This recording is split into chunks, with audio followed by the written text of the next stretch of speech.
اعوذ باللہ من الشیطان الرجیم، بسم اللہ الرحمن الرحیم۔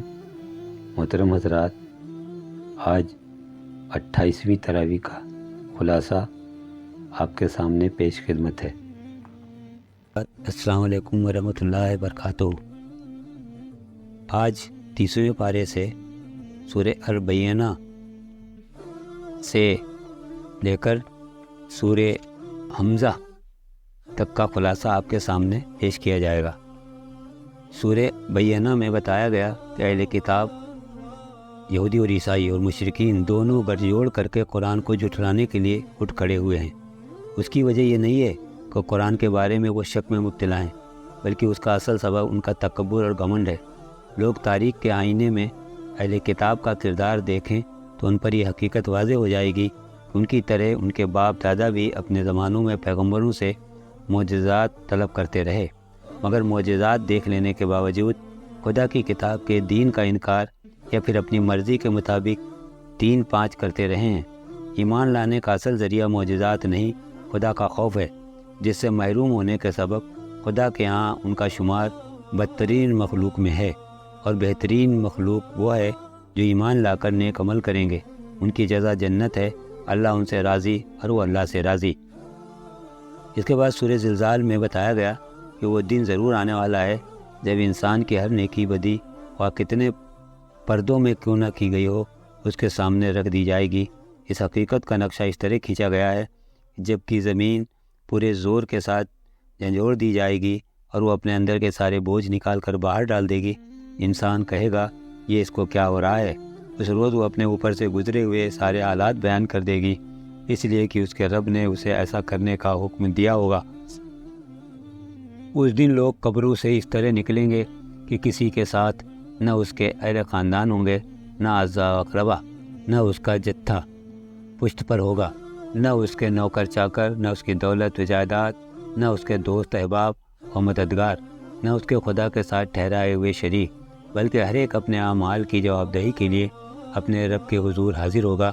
یہ اس لیے ہوگا کہ ان کو ان کے اعمال آنکھوں سے دکھا دیے جائیں۔ پھر جنہوں نے ذرہ برابر نیکی کی ہوگی وہ اس کو دیکھ لے گا، اور جس نے ذرہ برابر بدی کی ہوگی وہ اس کو دیکھ لے گا۔ سورہ عادیات میں فرمایا انسان آخرت سے غافل ہو کر کیسی اخلاقی پستی میں گر جاتا ہے۔ اسے سمجھانے کے لیے اس عام بدامنی کو پیش کیا گیا ہے جس سے سارا ملک تنگ آیا ہوا تھا۔ ہر طرف لوٹ مار کا بازار گرم تھا، قبیلوں پر قبیلے چھاپے مارتے تھے، اور کوئی شخص بھی رات چین سے نہیں گزار سکتا تھا، کیونکہ ہر وقت یہ دھڑکا لگا رہتا تھا کہ کب کوئی دشمن صبح سویرے اچانک ان کی بستی پر ٹوٹ پڑے۔ ایک ایسی حالت تھی جسے سارا عرب محسوس کر رہا تھا، اگر کوئی اسے ختم کرنے کے متعلق نہیں سوچتا تھا۔ اس صورتحال کی طرف گھوڑوں کے ذریعے حملہ کر کے شب و خون مارنے کا نقشہ کھینچتے ہوئے توجہ دلائی گئی کہ موت کے بعد دوسری زندگی، اس میں خدا کے حضور جواب دہی سے بے پرواہ ہو کر انسان رب کا ناشکرہ ہو گیا ہے، اور وہ خدا کی دی ہوئی قوتوں کو ظلم و ستم، غارت گری کے لیے استعمال کر رہا ہے۔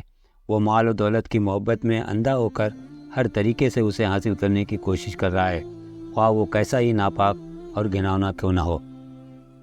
اس کی یہ روش ہرگز نہ ہوتی اگر وہ اس وقت کو جانتا ہوتا جب قبروں سے زندہ ہو کر اٹھنا ہوگا، اور جب وہ ارادے اور غراض و مقاصد تک دلوں سے نکال کر سامنے رکھ دیے جائیں گے جن کے لیے اس نے دنیا میں طرح طرح کے کام کیے تھے۔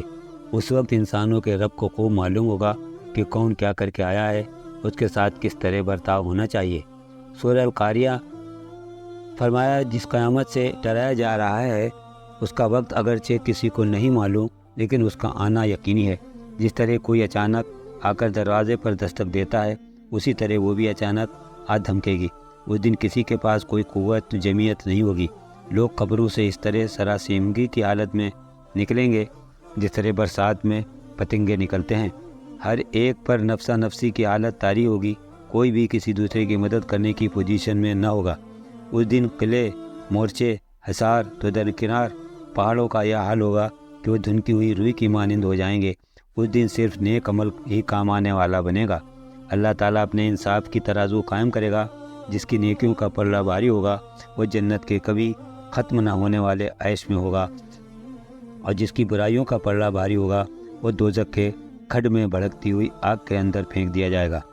سورہ تکاثر میں فرمایا اس میں لوگوں کو اس دنیا پرستی کے برے انجام سے خبردار کیا گیا جس کی وجہ سے وہ مرتے دم تک زیادہ سے زیادہ مال اور دولت اور دنیاوی فائدے اور لذتیں، جاہ و اقتدار حاصل کرنے اور اس میں ایک دوسرے سے بازی لے جانے اور انہی چیزوں کے حصول پر فخر کرنے میں لگے رہتے ہیں، اور اسی ایک فکر نے ان کو یہ سوچنے کا موقع ہی نہ دیا کہ کبھی ایک یقینی مرحلہ حساب کتاب اور جزا سزا کا بھی آنے والا ہے، جس سے بے پرواہ ہو کر زندگی گزارنے والوں کو جہنم سے سابقہ پیش آئے گا۔ اور اس دن ہر ایک سے یہ بھی جواب طلبی ہونی ہے اس نے دنیا میں جو کچھ حاصل کیا وہ کس راستے سے حاصل کیا اور اس کو کس راستے میں خرچ کیا، اور اللہ نے جو قوتیں، صلاحیتیں اور نعمتیں اس کو بخشی تھیں ان کا کتنا حصہ بخشنے والے کو کی خوشنودی کے لیے اور کتنا اپنے نفس اور شیطان کے لیے استعمال کیا۔ سورہ عصر میں بتایا گیا کہ زندگی کی اصل قدر و قیمت کیا ہے، انسان کی فلاح کا راستہ کیا ہے اور تباہی کا راستہ کون سا ہے۔ زمانے کی قسم، در حقیقت انسان بڑے کاٹے میں ہے، سوائے ان لوگوں کے جو ایمان لائے، نیک اعمال کرتے رہے اور ایک دوسرے کو حق کی نصیحت اور اس پر صبر کی تلقین کرتے رہے۔ امام شافعی رحمۃ اللہ علیہ نے فرمایا کہ اگر لوگ اس سورے پر غور کریں تو یہی ان کی ابدی ہدایت کے لیے کافی ہے۔ صحابہ کرام رضی اللہ عنہم جب آپس سے ملتے تو ایک دوسرے کو یہ سورہ سنائے بغیر جدا نہ ہوتے تھے۔ اس کے بعد سورہ الہمزہ میں بتایا گیا کہ لوگوں پر لعن طعن، عیب جوئی، مال کی ہوس اور کنجوسی دوزخ کا ایندھن بنانے کا سبب ہیں۔